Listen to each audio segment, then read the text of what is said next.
साथियों नमस्कार। हम बात करते हैं पेड़ पौधों में कोशिकीय श्वसन की। हमने लास्ट वीडियो में श्वसन का बेसिक क्लियर कर दिया था, पेड़ पौधों में श्वसन कैसे होता है, कौन से अंग होते हैं, इसके बारे में। आज अपन बात करते हैं कोशिकीय श्वसन की। कोशिकीय श्वसन चाहे पेड़ पौधे हो या जंतु हो, उनकी एक ही विधि है। सॉरी, कोशिकीय श्वसन मतलब कोशिका के अंदर होने वाला भोजन का जो ऑक्सीकरण है उसको अपन श्वसन कहते हैं। तो कोशिकीय श्वसन की मुख्य परिभाषा से ऊर्जा उत्पन्न करने की क्रिया को श्वसन कहते हैं। और यह कोशिकीय श्वसन पेड़ पौधों में जैसे होता है, पेड़ पौधों की कोशिकाओं में जैसे होता है, वैसे ही जंतु कोशिका में भी होता है। तो सेम टू सेम चलता है जंतु कोशिका और पादप कोशिका दोनों में।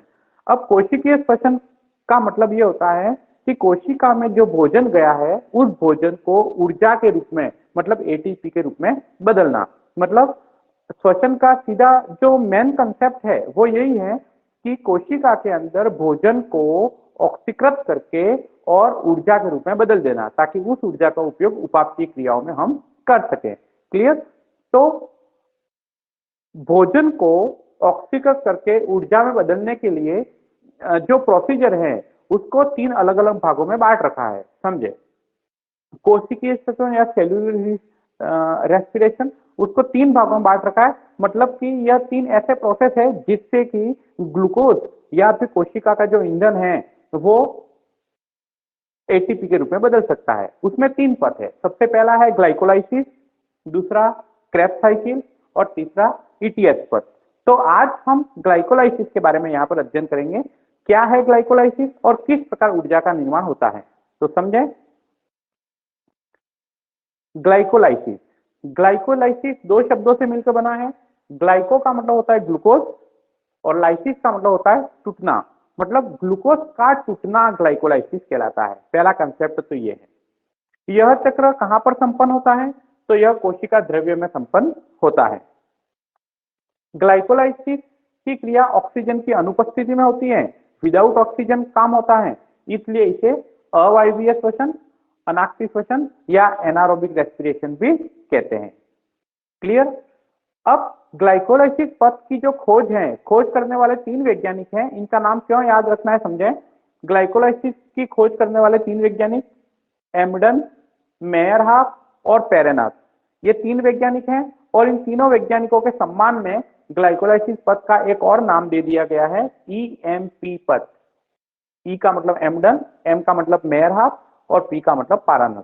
मतलब ये क्वेश्चन ऐसे आ सकता है कि ग्लाइकोलाइसिस की खोजकर्ता में निम्न में से कौन शामिल नहीं है। तो एम्डन, मेयरहाफ और पेरेनथ ये तीनों शामिल है। तीसरा चौथा जो भी नाम रहेगा वो इसमें नहीं है। क्लियर? तो ग्लाइकोलाइसिस के 3 नाम हो गए। पहला नाम तो ग्लाइकोलाइसिस मतलब ग्लूकोज का टूटना, दूसरा अवायवीय श्वसन, अनाक्षी श्वसन या एनारोबिक रेस्पिरेशन, ये दूसरा नाम, और तीसरा नाम हो गया ईएमपी पथ। तो ग्लाइकोलाइसिस को 3 अलग अलग नामों से जानते हैं। अब यहाँ पर एक प्रश्न ऐसा ही बनता है कि निम्न में से कौन सा पथ अन्य से अलग है, तो ग्लाइकोलाइसिस, अनाक्षी श्वसन और ईएमपी पथ ये तीनों तो एक हैं, और इसके अलावा क्रेब्स साइकिल या ईटीएस पथ आ गया तो वो अलग है। आ गया समझ में? चलो अब शुरू करते हैं ग्लाइकोलाइसिस है क्या। तो ग्लाइकोलाइसिस 10 पदों में पूर्ण होता है। मतलब 10 अलग अलग अभिक्रिया है, 10 अलग अलग उत्पाद बनते हैं, तब जाके ग्लाइकोलाइसिस पूरा होता है। अंदर कौन कौन से उत्पाद बन रहे हैं इसके बारे में आज तो कोई प्रश्न नहीं आया, इसलिए मैं यहाँ पद को पूरा नहीं बता रहा हूं। लेकिन जो इंपॉर्टेंट क्वेश्चन है वो मैंने अभी आपको बताए हैं। और कौन कौन से लास्ट में क्या बनता है, ऊर्जा के उत्पन्न होने से लगाकर प्रश्न आते हैं, तो समझे। तो ग्लाइकोलाइसिस की क्रिया में कितनी ऊर्जा की उपलब्धि होती है, कितनी ऊर्जा प्राप्त होती है, उसको ऊर्जा लब्धि या एनर्जी प्रोड्यूस कहते हैं या एनर्जी फ्लो कहते हैं। क्या क्या बनता है समझे। तो ग्लूकोज का एक अणु जब ग्लाइकोलाइसिस से होकर गुजरता है तो 10 पद जब पूर्ण हो जाते हैं तो पायरुविक एसिड के 2 अणु बनते हैं।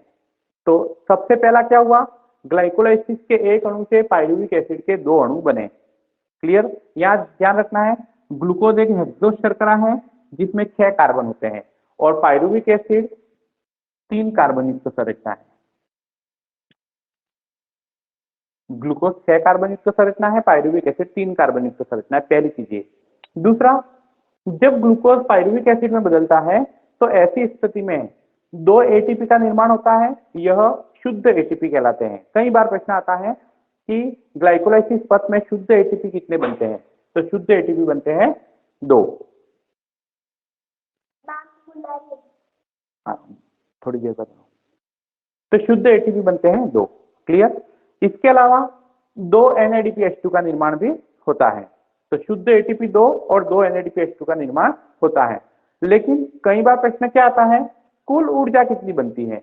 यहाँ कुल ऊर्जा और शुद्ध एटीपी में क्या अंतर है वो समझे। ये तो इस अभिक्रिया में सीधे एटीपी के रूप में ही बनते हैं, लेकिन कुल ऊर्जा का मतलब यह है कि NADPH2 भी एक ऊर्जा है। तो इस ऊर्जा को कुल ऊर्जा में कैसे बदलते हैं, तो समझें एक NADPH2 से 3 एटीपी बनते हैं, तो 2 NADPH2 से 6 एटीपी बनेंगे, तो 6 एटीपी तो ये और 2 शुद्ध एटीपी, तो कुल ऊर्जा कितनी 8 एटीपी हो गए। तो कुल ऊर्जा बनती है, यहां लिख देता हूं मैं, 2 NADPH2 इंटू 3 बराबर हो गया 6 एटीपी। तो 6 एटीपी तो NADPH2 से बने और 2 एटीपी ये शुद्ध एटीपी है, तो इस प्रकार कुल ऊर्जा हो गई 8 एटीपी। क्लियर। तो ग्लाइकोलाइसिस पथ में ग्लूकोज के एक अणु के ऑक्सीकरण से पायरुविक एसिड के 2 अणु बनते हैं और 8 एटीपी का निर्माण होता है। शुद्ध एटीपी के रूप में 2 एटीपी का निर्माण होता है। तो मित्रों, आपको ये चक्र कैसा लगा, ये वीडियो कैसा लगा, आप कमेंट करके जरूर बताएं।